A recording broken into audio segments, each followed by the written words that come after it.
¿Qué tal, alumnos? ¿Cómo están? Pues nada, vamos con Miqueas, ¿sí? Vamos avanzando. Este es el último de esta parte, la parte de los seis primeros que te decía que corresponden a lo que es reino dividido, donde todavía hay Israel y Judá, donde todavía hay norte y sur. La barrera es 722 antes de Cristo, que es cuando Asiria viene y conquista al norte, a Samaria, ¿sí? O a Israel, como se le llamaba, a las 10 tribus del norte, que era el otro reino. Y queda solamente Judá, y por eso la otra parte se llama reino restante, en nuestra forma de enseñar, claro, no es que así se le llamara el reino restante, no, es lo que hay, es lo que queda, Judá, el sur. Y bueno, para eso, pues por supuesto vamos a revisar aquí con las notas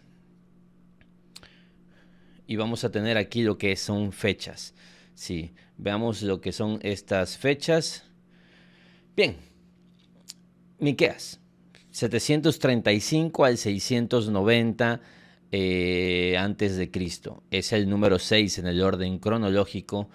Y si te das cuenta, si el 722 fue la caída del norte, quiere decir que Miqueas es el último de los profetas menores que está profetizando al norte y al sur, ¿sí? Pero en medio vive la caída del norte, ¿sí? Algo parecido a lo que ocurre con Habacuc, que Habacuc empieza profetizando antes de la caída del sur, a manos de Babilonia, pero justo en medio de su libro viene la conquista de Babilonia. Es esto con Miqueas. En medio de su libro, digamos, en medio por decir, viene la conquista del norte. Y es importante esa referencia. Aquí en las fechas, por eso te lo separamos así, los primeros 6, luego un pequeño espacio para 7 al 9, que es el reino restante, y lo que llamamos el reino regresado del 10 al 12. Esto es importante para que tú te ubiques y tengas una referencia del tiempo y el contexto histórico en el que se está viviendo, que básicamente el contexto histórico nos ayuda principalmente a saber si ellos tenían una idea de lo que era una conquista, por ejemplo, en este caso del norte, eh, como una referencia de algo trágico que habían vivido, si ellos ya habían visto las consecuencias del pecado, quién es el enemigo latente en aquel entonces, cuál es la situación de Israel en cuanto a poder, en cuanto a independencia, puesto que en el reino restante ya no son independientes, ya son esclavos, digamos, o pertenecen a otro gobierno. Entonces, hay varios detalles que tú es importante que sepas más o menos algo del contexto histórico para poder entender un poco más. Si no, créeme que los del reino restante, los últimos tres, si no sabes que son después de Babilonia y con un Judá destruido, un Jerusalén destruido, en ruinas, un templo que no existe y que hay que levantarlo de nuevo, si tú no tienes eso como referencia, realmente vas a estar muy perdido en tu interpretación de muchas cosas. Y bueno, para eso estamos estudiando, ¿no? Para saber estos detalles. Vamos a ver un poco de lo que es el autor. Eso el autor también nos da el contexto histórico. De Miqueas se sabe que era de un pueblo moreset, que es 40 kilómetros al suroeste de Jerusalén, pero no sabemos mucho más. Profetizaba el norte y el sur antes y después de la derrota de Samaria, capital de Israel, a manos de Asiria. Durante los años precedentes a la destrucción, no había una nación superpotente amenazando a Israel. Mira este detalle que es importante. Antes de la destrucción de 722 no había una nación superpotente amenazando a Israel, así que se volvieron perezosos y cómodos en su pecado, pensando que estaban bien con Dios, cuando en realidad el juicio estaba al acecho. Clásico pensamiento de la teología de la retribución, ¿no? Como no nos está pasando nada malo, ni estamos ante peligro, ante sufrimiento y eso, pues quizá es porque estamos bien. Pero si nos estuviera pasando algo malo, estuviéramos en un peligro latente, entonces estaríamos mal y entonces nos acercaríamos a Dios. Entonces es un pensamiento peligroso, pero común aún hoy en día. Muchos falsos evangelios, evangelios por obras, religiones que te muestran que por obras son medios de gracia, catolicismo, islam, hinduismo, todas estas cosas que son obras, vaya, y también Evangelio de la Prosperidad, todo esto te dice que en medida de que tú hagas cosas, obtienes el favor de Dios, y que no hagas cosas, no obtienes el favor de Dios. Y si bien hay principios de retribución en la Biblia, si bien hay recompensas en la Biblia, si bien hay premios, por decir de una manera, y también consecuencias del pecado en la Biblia, no podemos reducir todo a estoy bien o estoy mal, y en base a eso me va bien o me va mal. Jesús contradijo eso cuando preguntaron quién pecó, él o sus padres. Ninguno. Ninguno. Y el libro de Job precisamente es un libro que recomiendo, la clase de libros poéticos, por supuesto. El libro de Job es un libro que pues aclara y destruye el principio de retribución que era tan común con los judíos, ¿no? Porque un hombre justo estaba sufriendo. No me voy a meter en eso. Pero ese era el problema de Israel, y es constante. En otros libros lo hemos visto. Es constante, pero aquí está todavía más marcado. Entonces, realmente es impactante para ellos que sí venga una calamidad, y tan abruptamente como lo fue en el norte.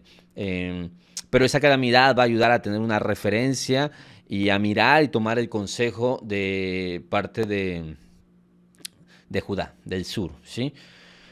Ok, un resumen. Miqueas inicia acusando formalmente por parte de Jehová a Israel y Judá. Injusticia prevalece y el tiempo del juicio ha llegado. Pero como todos los 12 profetas, después del juicio, Miqueas habla de la restauración de Israel como nación sobre el resto de las naciones. Les da esperanza de que el Señor de Israel nacerá en Belén, el lugar de nacimiento de David, y de que Él reinará para siempre.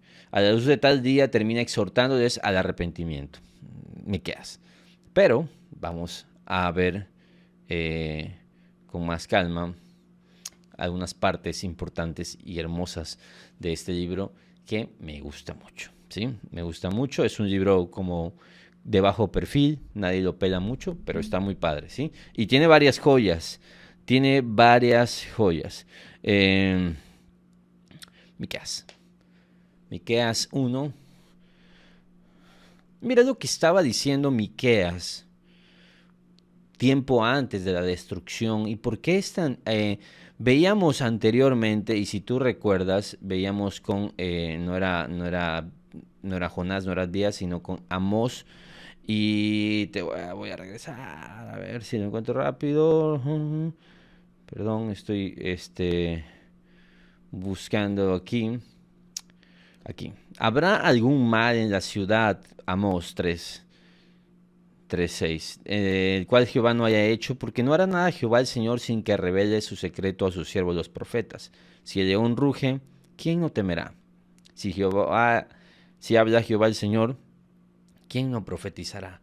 Entonces, ¿cuál es la idea aquí? Que Dios usa a sus profetas para advertir a su pueblo, y que el pueblo debería estar atento a lo que sus profetas dicen. Eso lo aprendimos precisamente en estas clases de Amós, de que debemos escuchar el mensaje, de que debemos escuchar la palabra, de que debemos escuchar las advertencias del Señor. Te voy a contar algo sobre el pastor Quique Torres, que es...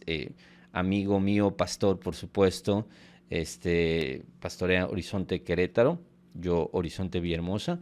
Y bueno, hace más de 10 años, 12 años, 13, algo así, él en una predicación dijo, yo he platicado esto con él y siempre nos divertimos, como una anécdota, no es que nos burlemos, ¿no? Pero es una anécdota muy padre. Y él dijo en una predicación, el Señor me está mostrando, dice Quique, que hay una pareja aquí que está en rebelión contra Dios, y tienen que separarse antes de que venga una calamidad para sus vidas. Yo troné con mi novia en aquel entonces, una relación incorrecta en la que andaba, ¿no? Pero Quique no se refería a mí probablemente. Y no solo eso, como 5 relaciones ahí tóxicas acabaron, pero a la que se refería Quique ellos no terminaron, ¿sabes? Y luego vino la calamidad. Vaya historia de terror que vino después sobre esa pareja. Pero Dios lo usó, ¿sabes? Dios lo usó porque a partir de ahí Dios comienza a hacer algo en mi vida intenso. Y no solo en mí, sino en varias personas más, ¿sí? Eh, Cuando Dios habla, sea como sea, el medio que sea, de la forma mística de Dios me dice, Kiki no lo hizo en ese sentido, ¿sabes? Pero sin duda era Dios mostrándole algo. Puede ser muy místico o puede ser muy, Dios dice en su palabra, muy básico, así como sobrio, perfil bajo. Dios dice en su palabra que esto, como sea el consejo de un pastor, el consejo de un líder espiritual, maduro, que ame al Señor, lleno del Espíritu Santo, si te dicen algo, escúchalo, pon atención y obedece. Y obedece. Sé que mucha gente dice, no, es que por eso hay abusos, hay que tener discernimiento. Por supuesto, hay que tener discernimiento. Tener discernimiento no es cuestionar la voz de Dios, y Dios usa a nuestras autoridades. Por supuesto, si tu autoridad es un hombre que no es de Dios y que no está en el Espíritu, no sé ni para qué es tu autoridad, ¿no? Pero escucha, pon atención. Dios no se anda con cuentos. Dios estaba diciendo a la gente de Samaria, haré pues de Samaria montones de ruinas, y la gente pensaría, pero no, si es que nosotros andamos bien, nosotros no, ¿por qué nos dicen estas cosas? Y sabes, yo a veces como pastor he tenido que decir cosas fuertes a gente que se queda como en shock, ¿sabes? Como, ¿qué? O sea, espera, yo, ¿por qué me dices eso? ¿Por qué? Porque Dios quiere, no es porque se me ocurrió. Y hay que atender. Y hay que atender. Y lo digo porque, no lo digo como, yo soy el hombre que habla de parte de Dios. No, yo no atendí muchos consejos y me costaron lágrimas. Y me costaron lágrimas. Eh, y analizaba y justificaba y buscaba. Dios te ama tanto que te está advirtiendo. Te está advirtiendo. Pon atención. Escucha. Atiende. Actúa. No evalúes, no es que pues, todo está bien, como que va a ir mal ahora. Mira, y todas las estatuas serán despedazadas y asolaré a todos sus ídolos, porque de dones, de rameras los juntó. Por esto lamentaré y aullaré y andaré despojado y desnudo. Haré aullido como los chacales y lamento como de avestruces, porque su llaga es dolorosa y llegó hasta Judá. Dice, dice este brother, es que lo de Samaria está tan cañón y que su llaga llegó hasta Judá, ¿sabes? Su sufrimiento hasta acá llega. El pecado, las consecuencias del pecado. Oh, mira lo que dice, esta es una definición del mal y empieza a hablar, que es algo pues común en estos libros, sobre todo en estos reinados donde todo jalaba súper bien, en teoría, donde ellos sentían que estaban en el lado correcto, como muchas veces pasaban estos gobiernos de antes, incluso de Grecia, de Roma, o sea, toda esta gente que se sentía como privilegiada de parte de Dios, de la iglesia medieval también, de la Roma más moderna, los años 1000 después de Cristo, la iglesia, Constantino, todas estas épocas donde la gente se sentía como, oh, Dios está de nuestra parte, entonces nosotros tenemos el poder, y jugaban mucho con esta idea de que somos prósperos y estamos bendecidos y entonces tenemos el poder, y entonces el pragmatismo, esta idea de Nicolás de Maquiavelo, ¿no? El fin justifica los medios. Luego llega luego eso creo que es la forma de definir, que podremos definir lo que pasó antes en los siglos anteriores con las cosas que hacía la iglesia, como las cruzadas, como la Santa Inquisición, como todos estos eventos trágicos, como la quema de brujas, como quema de estos iluminados científicos y un montón de robos, de fraudes que hizo la iglesia del medievo. Horroroso todo lo que hacían. Ellos decían es que soy siervo del Señor y sirvo al Señor. Todavía recientemente, por ejemplo, en España, en el franquismo, con toda esta idea comunista, todo era como, no, soy siervo de nuestro buen Dios y ay, de los que en sus camas piensan iniquidad y maquinan el mal, y cuando llega la mañana lo ejecutan porque tienen en su mano el poder. Esto es para todos ellos, para siervos, ¿no? Pero me refiero a líderes espirituales horrorosos, los que mataron a Jesús, el sumo sacerdote, los fariseos, pero también los líderes eh, de la iglesia cristiana, a partir de Constantino y todas estas figuras que incluso hoy también pastores abusivos que ultrajan, que violan, que andan en fornicación, rateros, sacerdotes violadores, políticos corruptos, gente que está en el poder y a cargo de cosas y están haciendo desastres porque tienen el poder y se aprovechan de ese poder. Dios aborrece eso. Ay, dice, ay, mm, ay, los ayes. Cuando Dios dice, ay, cómo se los va a llevar el tren a estos cuates. Uf, así les va a ir en la feria, así les va a tocar. Dios se va a encargar de eso. Tú relax, tú tranquilo, no te claves, no te enganches. Muchas veces nos enganchamos con eso y todo, y sí, por supuesto, hay un tema de justicia social que nos golpea, que nos duele y que nos interesa, y está bien porque amamos al prójimo, amamos lo correcto, lo bueno llamamos bueno, pero ¿sabes algo?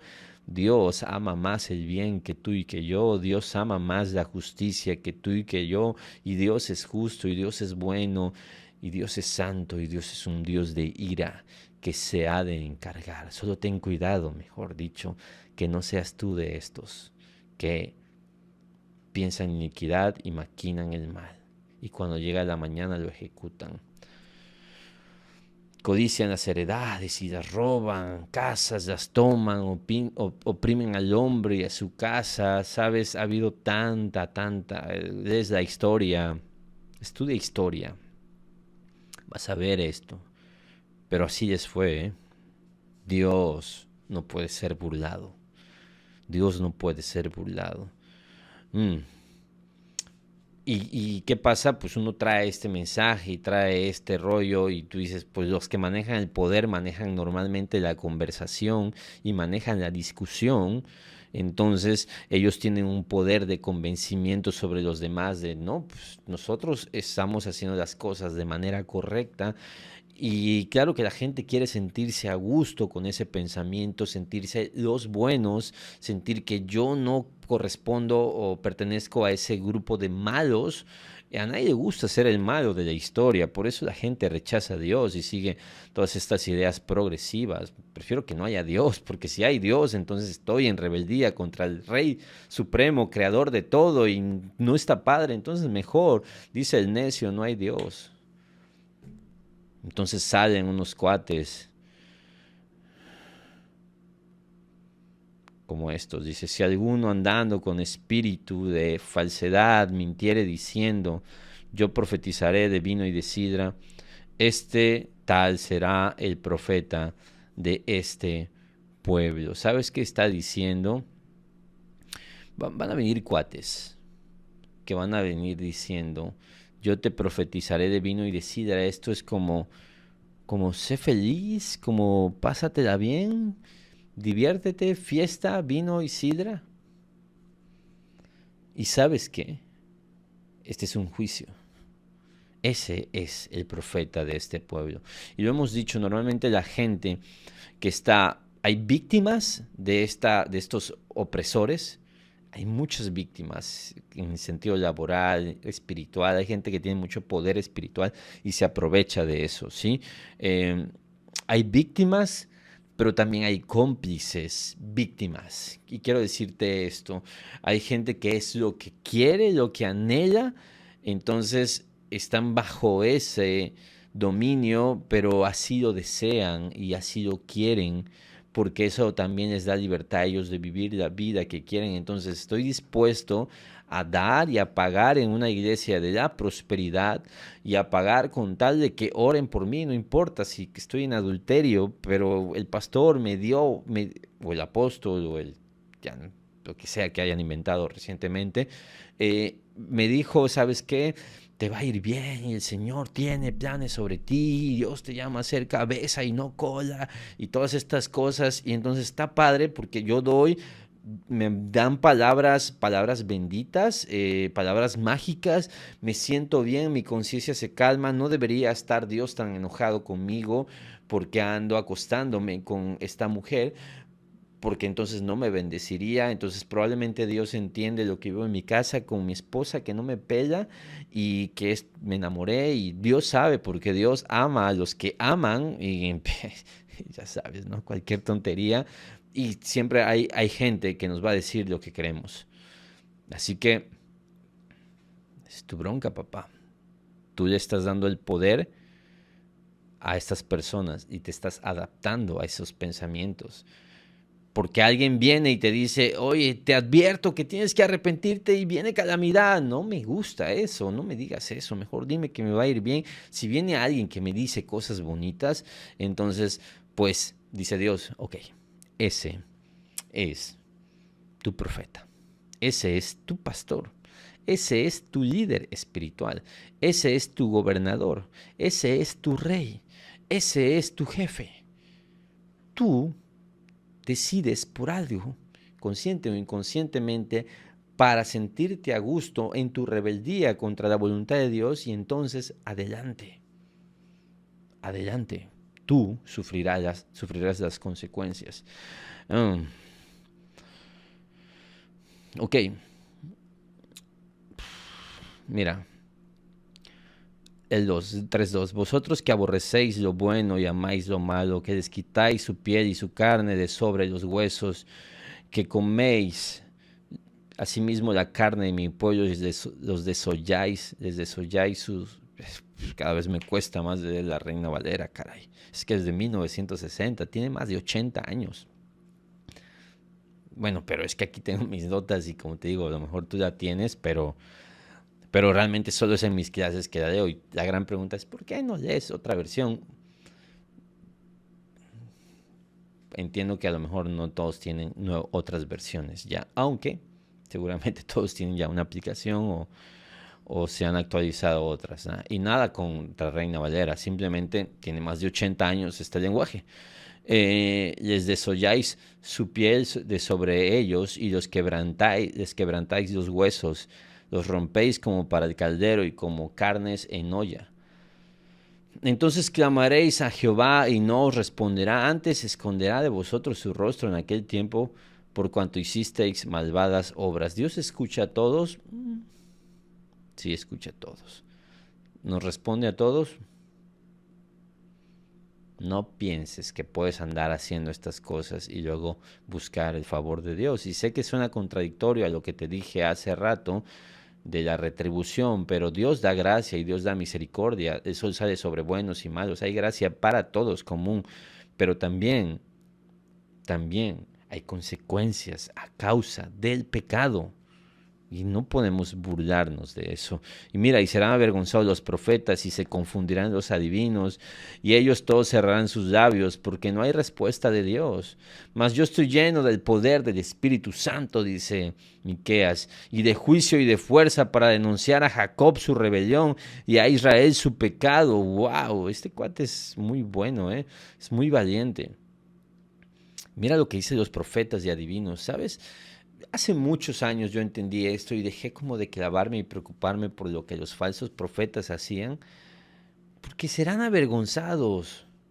Es que hay gente que está siendo engañada.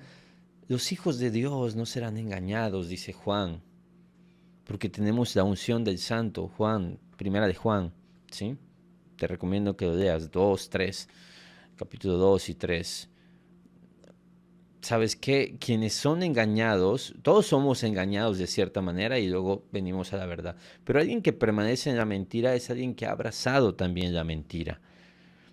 Entonces, descansemos, porque el Señor ha de hacer justicia.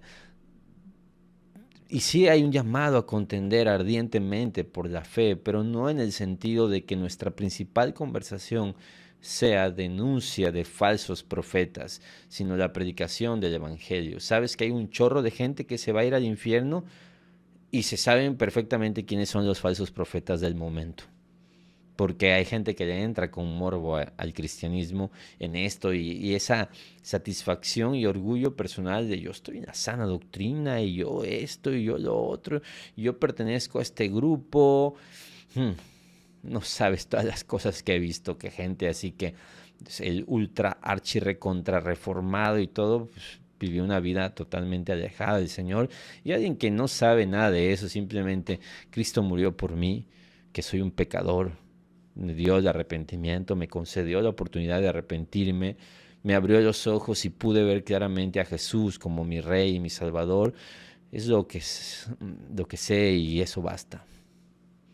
Muchas veces eso basta. Y Pablo decía, no voy a predicar otra cosa sino a Cristo y a este crucificado, muchas veces. Y mira lo que sabía el ladrón en la cruz. Entonces, hay otra, y obviamente yo hablo de estas cosas y ahorita te he estado hablando y muchas veces lo he hablado y sí vamos a hablar de falsos maestros y falsos profetas, habrá momentos para advertir esto, pero ¿sabes qué descanso tan bonito saber?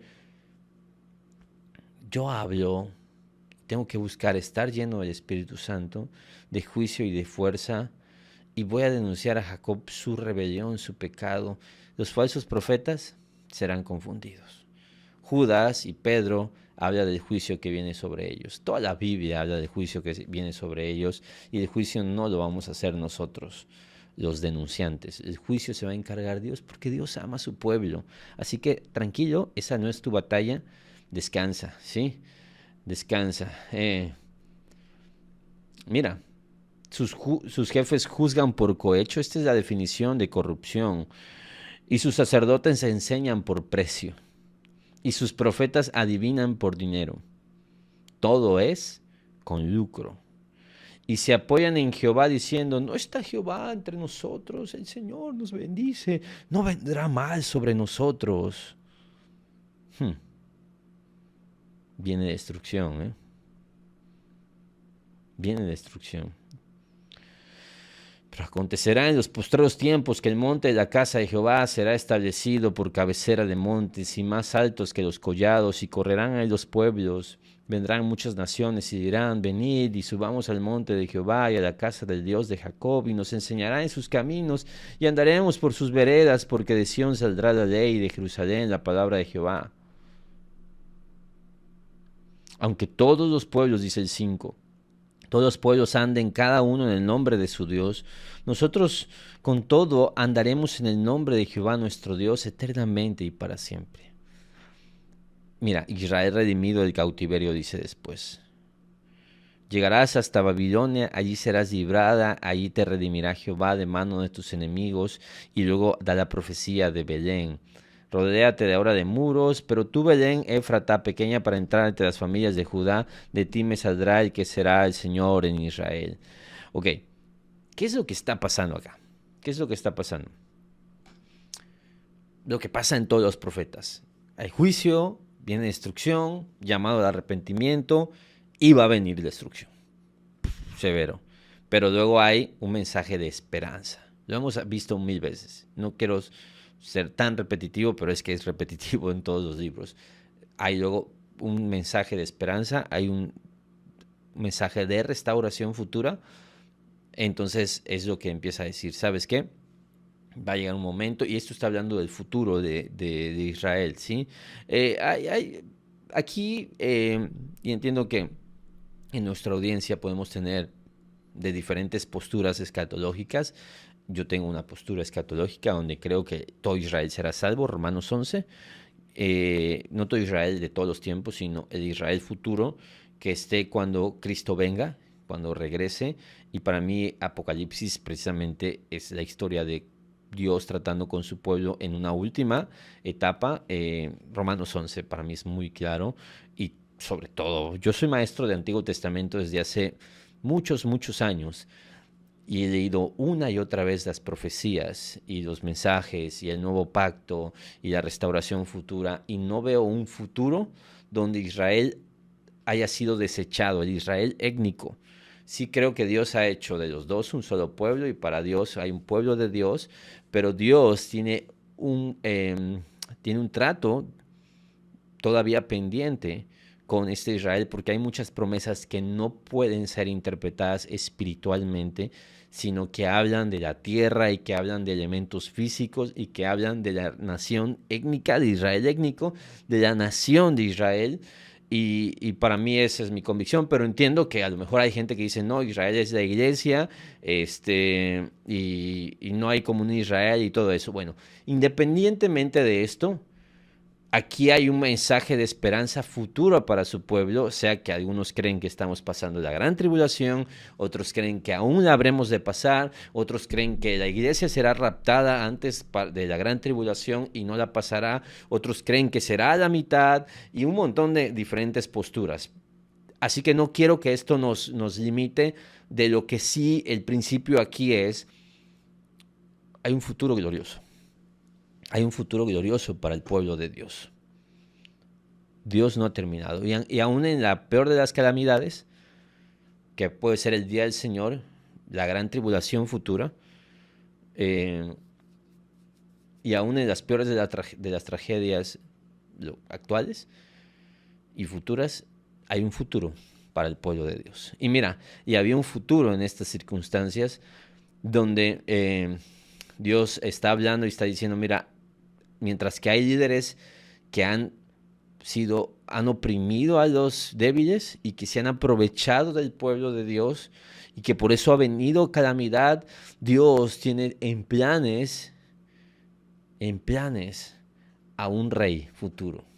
Y el rey perfecto viene. Y esto es lo que le había profetizado Dios a David en el pacto davídico, que vendría un descendiente que sería el rey eterno y futuro. Y es lo que aquí reafirma. ¿Sabes qué? No importa qué tan mal estén y qué tan mal los haya hecho, Dios tiene preparado algo para más adelante. Eh, Wow, me encanta aquí y quiero mencionarlo nada más, el 6:6. ¿Con qué me presentaré ante Jehová? Dice, adoraré al Dios Altísimo, me presentaré ante Él con holocaustos y con becerros de un año, y se agradará a Jehová de millares de carneros o de 10,000 arroyos de aceite. Daré mi primogénito por mi rebelión, el fruto de mis entrañas por el pecado de mi alma. Oh, hombre, Él te ha declarado lo que es bueno. ¿Y qué pide Jehová de ti? Solamente hacer justicia y amar misericordia y humillarte ante tu Dios. Hay gente que dice, ¿qué tengo que darle al Señor para que me perdone? ¿Qué tengo que darle al Señor para estar bien con Él? Tengo que sacrificar a mis hijos, dicen estos locos, ¿no? Que están tan afectados ya en cómo era la adoración pagana que ya piensan que Dios podría pedir eso. O, ¿sabes qué? Millares de carneros, 10,000 arroyos de aceite. Habla de gente así que puede hacer el acto más religioso, más potente, la mayor ofrenda, el sacrificio, irme de rodillas hasta la Basílica de Guadalupe, traer unos papeles de unas escrituras al apóstol que me dijo que me iba a bendecir Dios y daba todo lo que tenía, donar mis carros, puedo hacer mil cosas. ¿Qué voy a hacer? ¿Qué voy a hacer para Dios? Dios me está pidiendo más y más y más. Oh, hombre. Dios ya te ha dicho qué es lo que quería. Hacer justicia, amar misericordia y humillarte ante tu Dios. Cuidado de superficialmente querer llenarte de actos religiosos para pensar que de esa manera obtienes el favor de Dios. Calmas tu conciencia, te sientes bien y sientes que entonces Dios te tiene que bendecir. No, no es lo que haces, es lo que eres. Es lo que eres. Alguien que hace justicia, que ama la misericordia y que vive en humildad.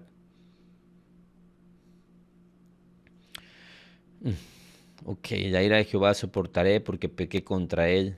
Hasta que juzgue mi causa y haga mi justicia, él me sacará a luz, veré su justicia. Increíble texto, increíble texto. Y luego viene uno de los textos más increíbles de toda la Biblia, de lejos. ¡Qué Dios! Dice el final. Mira cómo termina este librazo. ¡Qué Dios como tú que perdona la maldad y olvida el pecado del remanente de su heredad! No retuvo para siempre su enojo, porque se deleita en misericordia. Él volverá a tener misericordia de nosotros, sepultará nuestras iniquidades y echará en lo profundo del mar todos nuestros pecados. Y mira, por eso yo creo en un futuro para Israel. Cumplirá, esto es para Israel, es para todos nosotros, pero aquí está específicamente hablando, en la audiencia original son ellos, ¿sí? Por supuesto, es un principio de cómo es Dios, como nuestro pecado, y por eso es hermoso el texto, ¿no? Pero vamos a pensar en la audiencia original, son judíos, son israelitas leyendo esto. Acuérdate que se compilan y son los que regresaron, los del tiempo de Malaquías, pues, que están leyendo esto después. No solo la audiencia de Miqueas en este tiempo, sino la audiencia de Malaquías, que son los que recibieron el libro de los 12 profetas. Ellos, judíos, están diciendo que Dios va a volver a tener misericordia de ellos, que va a sepultar sus iniquidades, que va a perdonar sus pecados, que no siempre va a estar enojado y que cumplirá la verdad a Jacob y a Abraham la misericordia, porque Dios les hizo una promesa y un juramento desde tiempos antiguos. Por eso, para mí, Dios no ha desechado a la nación de Israel. ¿Sí? Dios injertó, somos el injerto de los gentiles y es un pueblo glorioso que incluye a judíos y incluye a gentiles. Y bueno, sé que incluso los que creen que Dios desechó a los judíos creen que un judío se puede convertir a Cristo, ¿sí? Pero estoy hablando del futuro como nación. Librazo, librazo, espero que te haya sido de bendición y seguimos adelante con Nahum en la siguiente clase. Dios te bendiga.